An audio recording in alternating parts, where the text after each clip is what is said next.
নমস্কার বন্ধুরা, মীরার রান্নাঘরে আপনাদের সবাইকে স্বাগত। পটলের দোরমা তো অনেকভাবে খেয়েছেন। আজ বানিয়ে নেব চিংড়ির পুর ভরা পটলের দোরমা। খেতে দারুণ টেস্টি হয়, গরম গরম ভাতে দারুণ লাগে। চলুন তাহলে পুরো রেসিপিটি দেখার জন্য অনুরোধ রইল।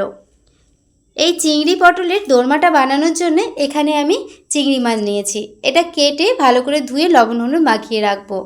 এখানে কতগুলো পটল নিয়েছি, আর পটলটা একটু বড় বড় সাইজে নিতে হবে।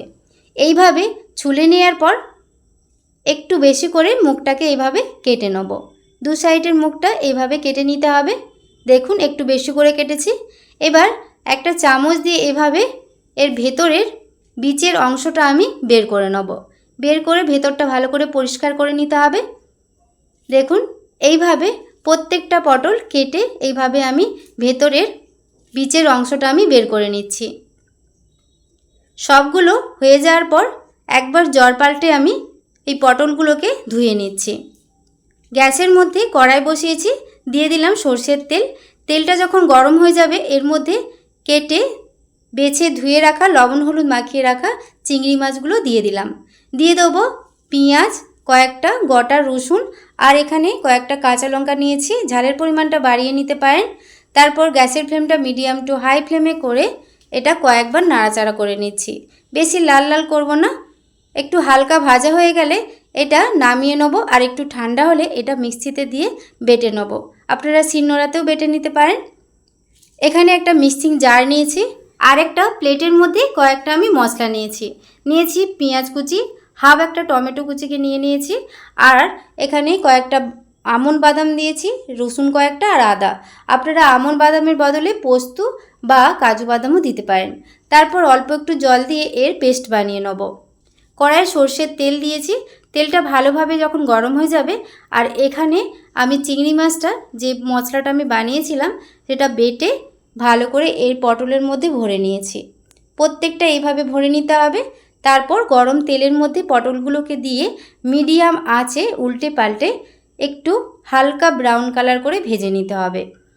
আমার চ্যানেলে আপনি যদি নতুন হয়ে থাকেন প্লিজ আমার চ্যানেলটি সাবস্ক্রাইব করবেন, আর পাশে থাকা বেল আইকনটা পুশ করে দেবেন আমার নতুন ভিডিও পাওয়ার জন্যে। হালকা ব্রাউন কালার করে ভেজে নিয়েছি। দেখুন সবগুলো তুলে নিচ্ছি। আর ওই একই তেলের মধ্যে দিয়ে দেবো গোটা জিরে।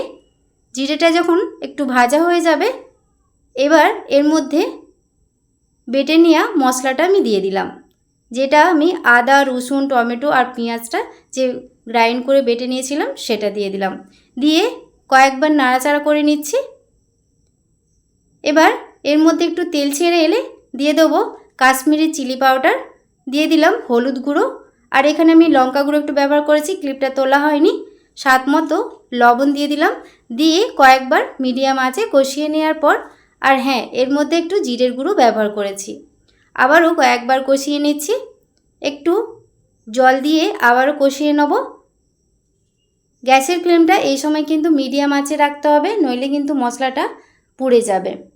এরকম তেল ছেড়ে এলে এক বাটির মতো জল দিয়ে দিলাম।